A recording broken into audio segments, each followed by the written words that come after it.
Good morning and welcome to the Compass Alternative Certification Application Google Hangout.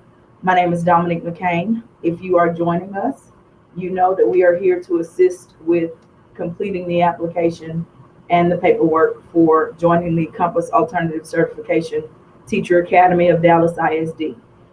This morning I'm joined by my colleague Dayanira Cabeza, and she is also here to assist with application questions. Please notice that on your screen there is a place where you can begin to type in questions for us, and we'll be able to address those as they pop up on our screen. I hope everyone is having a great morning, and we'll jump right in.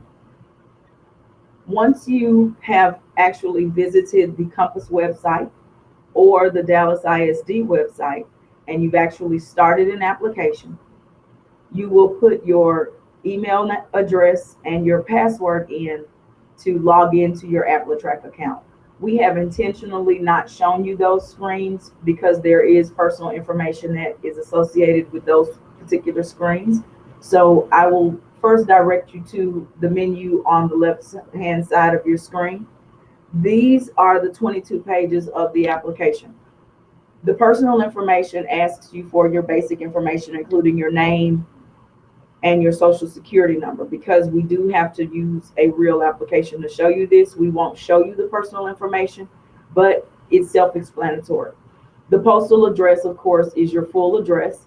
And so please make sure that you complete page 1 and page 2. They are required. Anytime you see a little red asterisk next to any question, that means it is a required question, and you will not be allowed to submit your application until each of the questions that has a red asterisk is answered. And I'll show you that as we go through.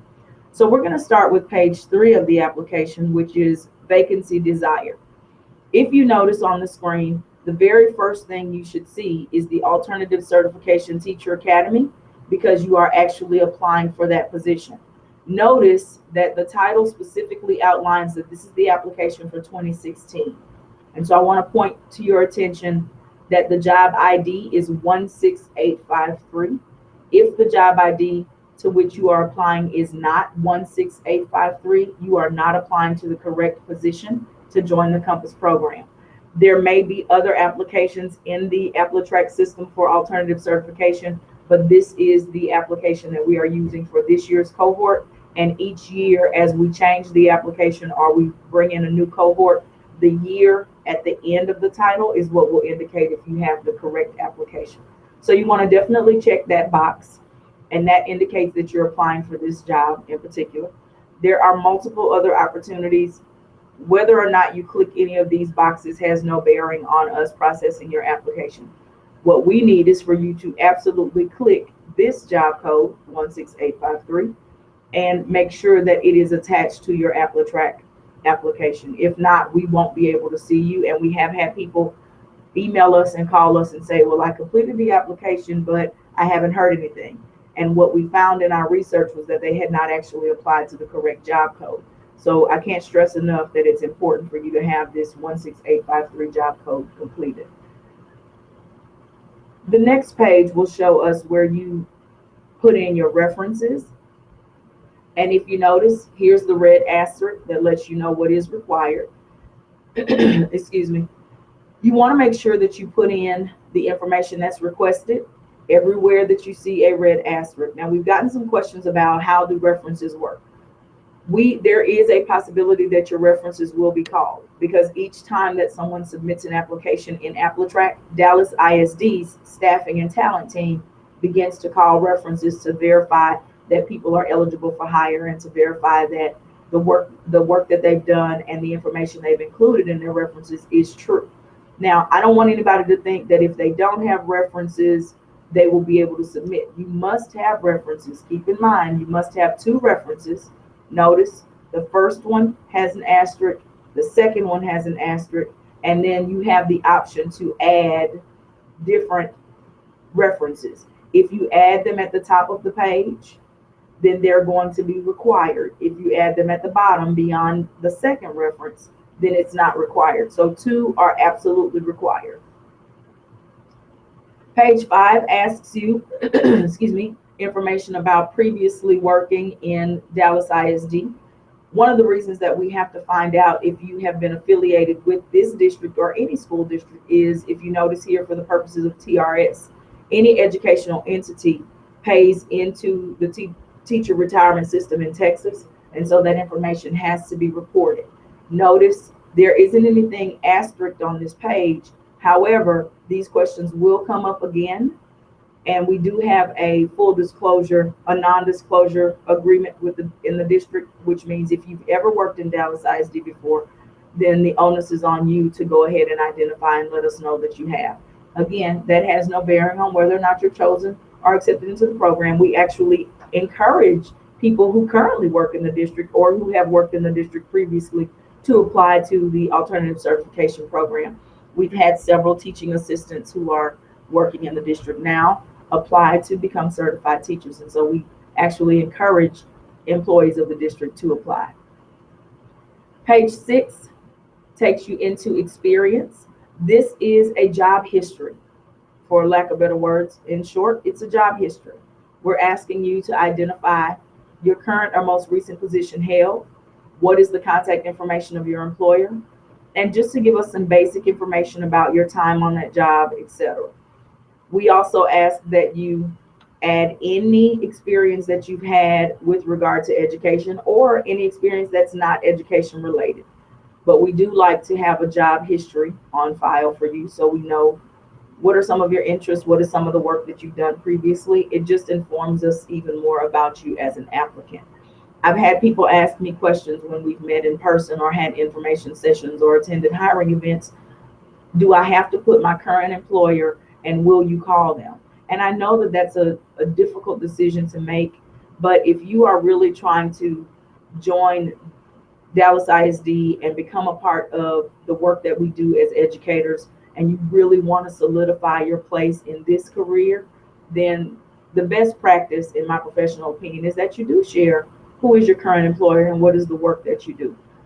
The decision, of course, is up to you, but we encourage you to notify us of your current employment. Page 7 asks you about your educational background. Keeping in mind there are some required questions on this page. Specifically, your graduation status is required when you tell us about your high school, the high school you've attended. This job requires that you have a high school diploma and a bachelor's degree. And so those things have to be verified. Also, for the bachelor's degree, it must be conferred from one of the regionally accredited universities or colleges outlined by the state of Texas. And so it is imperative that you give us your educational history and make sure that you answer as much as you can any question that's posed on the application. We'll go to page 8 where the education is continued. And this is where we have to identify your highest degree earned. We actually do report this information to the state of Texas. It is required if you join our program. And so it is necessary that we report the highest degree you've attained. Excuse me. Keeping in mind again that the minimum degree required is a bachelor's degree. But if you have a doctoral degree, it does not stop you from being in the program. We have several people who are career changers who have come from the medical profession. They're medical doctors, and now they work with students in the classroom. So again, that has no bearing on whether or not you get into the program, but we must have that information reported. We also ask you to report your overall GPA. And specifically here, we want your overall GPA on your bachelor's degree. It doesn't say that here, but we will update the application in the upcoming years, because the GPA that we must report to the state of Texas is that bachelor's GPA. And so this information with regard to graduate study, we do want that, but that bachelor's degree is important. For those of you who have read any of the information that we have published about the program, or who have attended any of our info sessions, you know our GPA requirement is a 2.75 on your bachelor's degree. With that said, though, I will tell you we have implemented an appeal process. So if your GPA is not a 2.75, please still apply to the program. And once you are pre-screened, you will receive an email that gives you instructions on how you can appeal the GPA and give us some information about why you did not meet our GPA requirement. And we have several people who made an appeal and they are being reconsidered for the program. So we do have another option for you there. Moving on to page 9, this asks you to put in your semester hours from your transcript. Notice this is not a required page. These are not required questions. However, it would be helpful for us because we do have to report credit hours on your transcript to the state of Texas. So this just kind of helps us a little bit in terms of being able to give us the information that we need. Again, it is not required. So if you skip this page, your application will still be valid and can still be submitted. Page 10 asks you about time off. Now, I want to point here, this is a required page. It is imperative that you report the days of paid time off that you had in your last year of employment and the days of paid time off. This gives us an idea of your attendance and your commitment to the job that you currently do, and gives us a little bit of insight with regard to the commitment to the job that you'll do when you work with us. Page 11 goes into extracurricular. This again gives us the opportunity to get an idea of who you are as an applicant. There are many, many options. There's also the opportunity for you to provide some details about your experience or interest in these extracurricular activities. As a district, we are committed to a talent matching model. And so when the time comes for you to choose a campus upon which you'll work after your summer training ends and you've passed it successfully, then it becomes imperative that we can find campuses, and our district has over 170 campuses. So there's definitely an opportunity for you to find a campus that fits you and where you will actually fit, and it'll be the best fit for you. So this just gives us a little bit more insight. Again, it's not a required page, but it does give us more insight with regard to who you are as an applicant. Page 12 goes into supplemental materials. For alternative certification, these materials are required. Now, if you notice, this page does not have an asterisk on it. It does not say it's required. However, your application cannot be completely and totally processed without having these documents uploaded. So I'm going to go through each one of those and we'll talk about how you upload these documents. So the first thing is, in order to upload or add files to this page, you must have an electronic copy of these documents saved on either a flash drive or on your personal computer or laptop. If you have them in hard copy version, you will have to scan them into your computer or onto your flash drive so that they are now a PDF file or a photo even of the document. We have people who often will take a picture of their transcripts with their phone and try to upload those. They are very hard to read. And so we encourage you to not do it that way, but to actually scan it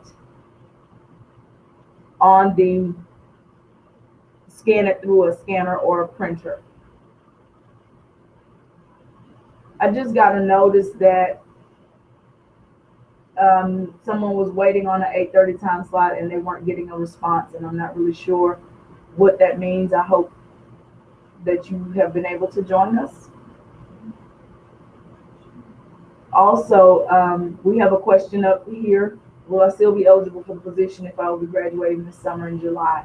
Unfortunately, if you are not a May graduate, you will be graduating too late for us to be able to accept you into the program. The degree has to be conferred by the end of May. And so unfortunately, you will have missed the opportunity to join us for the summer cohort that we're bringing in June 20th. However, we will have other cohorts. So if you will email us your certification area that you're interested in, we may be able to offer you an opportunity to join us in the fall if you're interested in bilingual education. So back to uploading your documents. In order to do this, again, as I mentioned, you have to have an electronic file of each one of these documents. You need an electronic file of your transcript. If the university has issued you a hard copy, again, you'll want to scan that into your computer as an electronic file, save it, and then add the file once you browse through the application to be able to give you that document uploaded. Same thing with your resume, same thing with your Texas score report. The Texas score report is sent to you via email as an electronic file. So in that case, you would just need to save it on your computer, and then you can upload it later. I hope that was clear with regard to the documents. Notice up here it says, please do not send us paper documents. We do recognize, and when we get down there, we'll talk about TOEFL, because we do know that some people's TOEFL scores come in a paper form, but they are sent directly to us from the testing entity. So you don't have any paper copies to send us. You want to add the file, and I'm going to go ahead and click on this to show you what happens. No, I don't think I will. But when you click add a file, it gives you the option to browse. And when you click browse, it allows you to look at all the files that are on your computer, and you can choose the file of your transcript, your resume, or your Texas scores where you save them. And then you click the upload button. Once you identify the file, you'll click the upload button, and that is what will attach that electronic file to your application. We get a lot of questions about this, and that's why I'm spending a little extra time on this particular screen. So again, in order to upload these documents, you must click add file and then browse for the file on your computer, click the upload button, and that's how they become attached to the application. Page 13 asks you, how did you find out about us? We do like to capture this data so we can identify what are the entities and resources where we need to continue to push for our recruitment, because it gives you an exhaustive list of possible ways that you've heard about Compass. And so you may click one option. Notice this says you can only click one option. So if you had a friend tell you about us and then you came to an info session, you actually would identify that you heard about us by a current teacher possibly, or however you learn about us initially is how we'd like you to record that information. Notice again, it does have an asterisk on that page, so we really would like to capture that data from you. Page 14 addresses language skills. And so it asks you to identify if you are fluent in English first, and then if you have fluency in any other language, you are able to document it here, as well as give the proficiency level of your understanding in that language. Page 15, excuse me. This page is where people start to also have lots of questions. This page is asking you for multiple things. It is a required page. There are multiple questions that are required on this page. It asks you to read each question carefully, as certain answers may deem you automatically ineligible for the program. Other answers will be verified at a later date, so it is important that you answer them accurately. You will be removed if we determine that you do not meet the eligibility requirements at any point in the application process or enrollment period. And so it's very important that you answer these questions correctly. So to the gentleman or person attending who asked about graduating in July, the first question says, do you currently have a bachelor's degree, or do you expect to have your bachelor's degree conferred by June 15, 2016? And so a May graduate, and there's a little bit of a time lapse between a physical graduation and the actual conferring of the degrees by the university. So the last possible date to have your degree conferred, that doesn't mean graduate, that means that the university has signed off that your degree is complete, is June 15, 2016. In order to join this cohort, of course, that date will change when we bring in a different cohort. Did you receive your undergraduate degree from an accredited US-based university? If you answered no, please complete the following 2 questions. So persons who receive their degrees anywhere other than stateside of the US, and I say that because we do have Puerto Rican applicants who are US citizens, and Puerto Rico is a US territory, but because it is not stateside, the state of Texas does require that the TOEFL exam is taken and passed with a cut score of 26 or better. And so if your degree was received anywhere other than stateside of the US, these questions apply to you. And so please answer them to the best of your ability. So the next set of these are instructions for professional and temporary teaching certificates and license questions. It is important that we know what certifications you've ever had before. Have you worked in the field of education previously? And so these questions center around licensing for teaching. Have you ever held or been eligible to apply for a professional teaching certificate license in any U.S. state? If the answer is yes, meaning you have an out-of-state license, then your license or teaching license will have to be evaluated by the state of Texas. If the equivalent is not identified by the state, then you are eligible to join an alternative certification program. If there is an equivalent identified by the state, then they give you instructions to proceed with getting Texas certification through their process, not an alternative certification program like Compass. Have you ever held a state-issued temporary teaching certificate license as part of a teacher preparation program? So persons who have been a part of other alternative certification programs are required to notify us of that, because you cannot concurrently be enrolled in multiple educational preparation programs. What that says, excuse me, a transfer form would be required if you answer yes to this question. So once you answer yes, we can again process your application, but it indicates to us that we need to send you other documentation that needs to be completed. This information gives you instructions on how to calculate your cumulative GPA.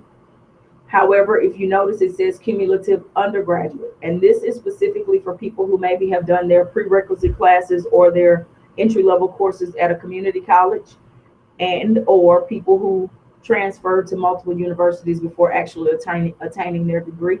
All of those GPAs would be counted and accumulated to be able to give us your undergraduate GPA. So we ask you to kind of do that calculation for us, and all of those transcripts, any transcript that identifies or documents courses taken to complete your undergraduate degree would be uploaded on the previous page that we referred to, page 12. So all transcripts from any college attended to obtain your undergraduate bachelor's degree are required. We need all of your transcripts. This asks you about a TEA ID, test ID number, or a TEA PAC number. If you have taken any of the Texas content exams previously, then you will have a TEA ID number. We ask that you include that here. If you have been able to PAC prior to submitting your application, we ask that you include that number there. For the people who already have a TEA ID number, these are sometimes people who are working as teaching assistants. And it's okay, because you needed a TEA ID number to get your paraprofessional license. We recognize that.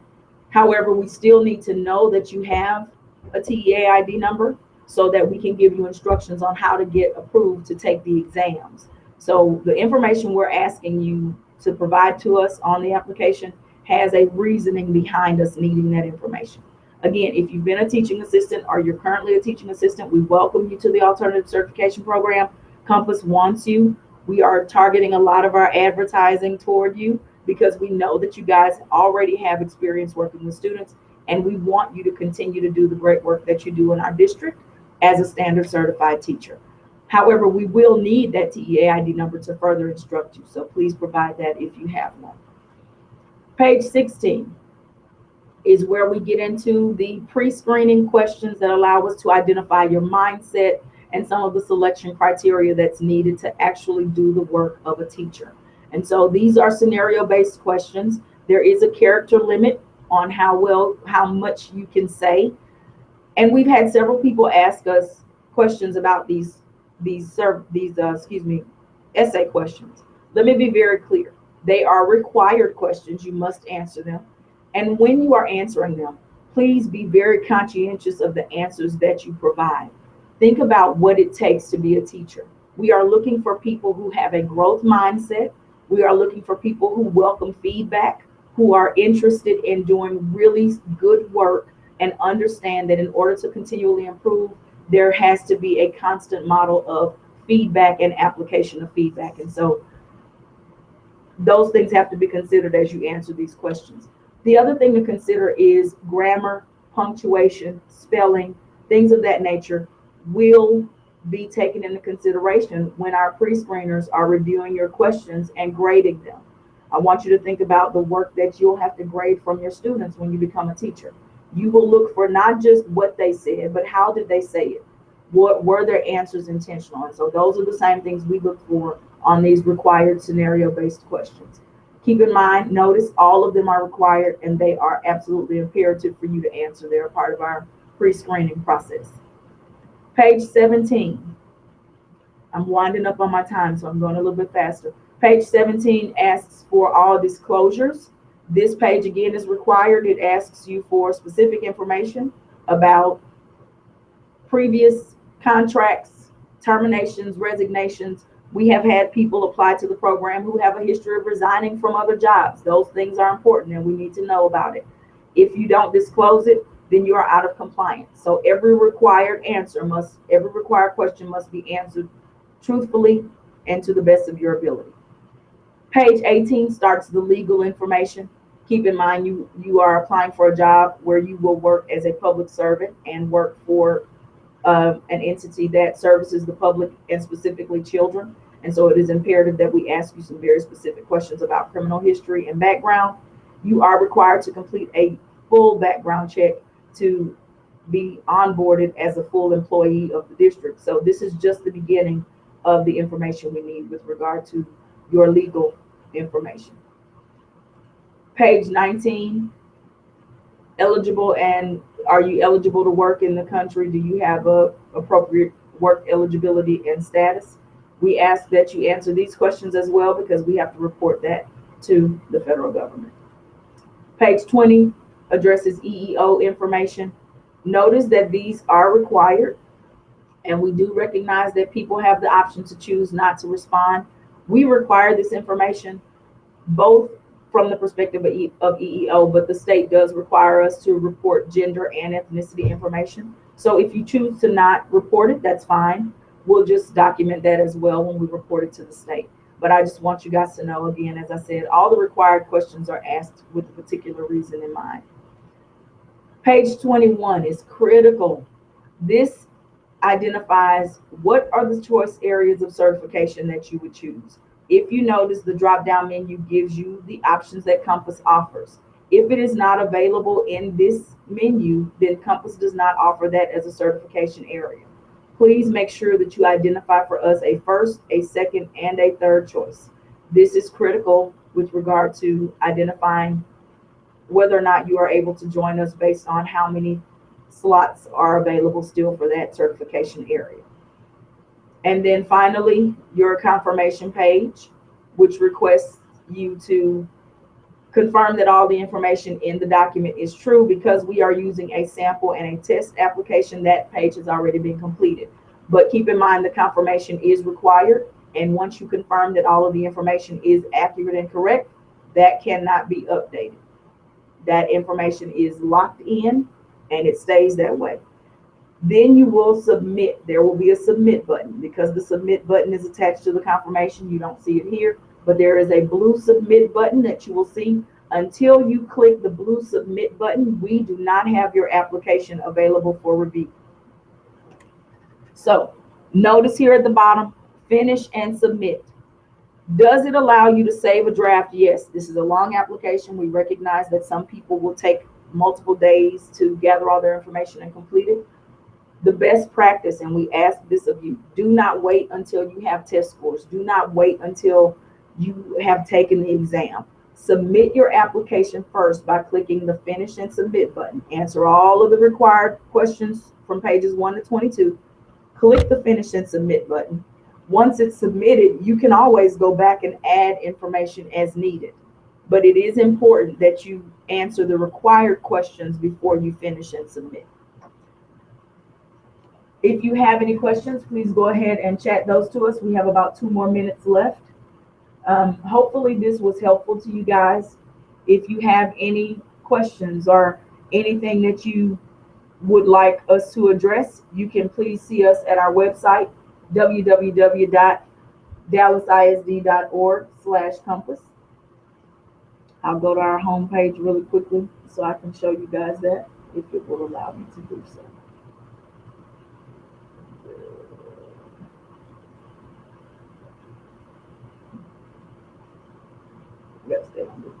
Okay, so it won't allow me to go outside of Google to be able to show you the screen. So I can't show you our homepage, but it is www.dallasisd.org/compass. Thank you all for joining us. If you don't have any other questions, we will hopefully see you at one of our upcoming info sessions.